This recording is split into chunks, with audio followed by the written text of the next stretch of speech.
JuJu Smith-Schuster finished wide receiver 137th last year, 15 receptions, 28 targets, 129 yards, 0 touchdowns, 4.29% target share out there in Pittsburgh, coming over during the offseason and a shortened injury season there as well. Thoughts on JuJu Smith-Schuster? He's a guy that at the very beginning, right, he shot up draft boards, shot up in early draft boards when he signed with Kansas City, has since kind of come back down to life at least a little bit.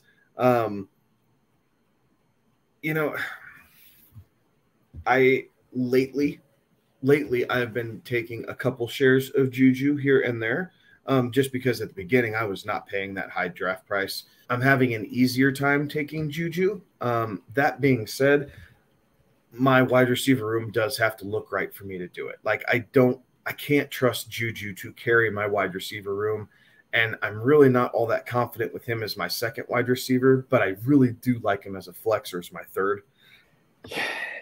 So, I mean, really what this boils down to is, can JuJu shoulder the load by himself?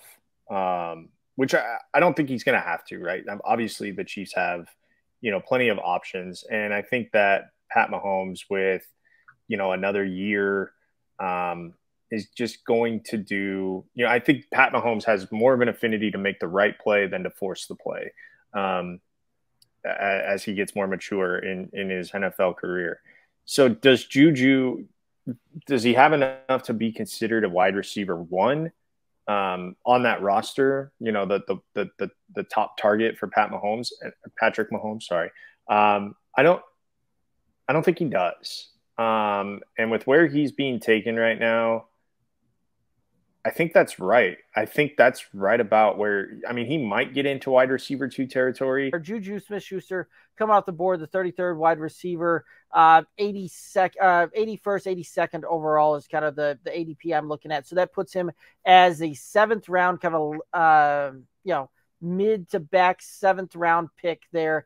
And there are guys going later than him as a wide receiver that I think I would rather have than JuJu Smith-Schuster. I look at guys like Elijah Moore, Rashad Bateman. I think I would rather take the flyer on one of those guys because I think the ceiling is ultimately higher than what we'll see with JuJu Smith-Schuster.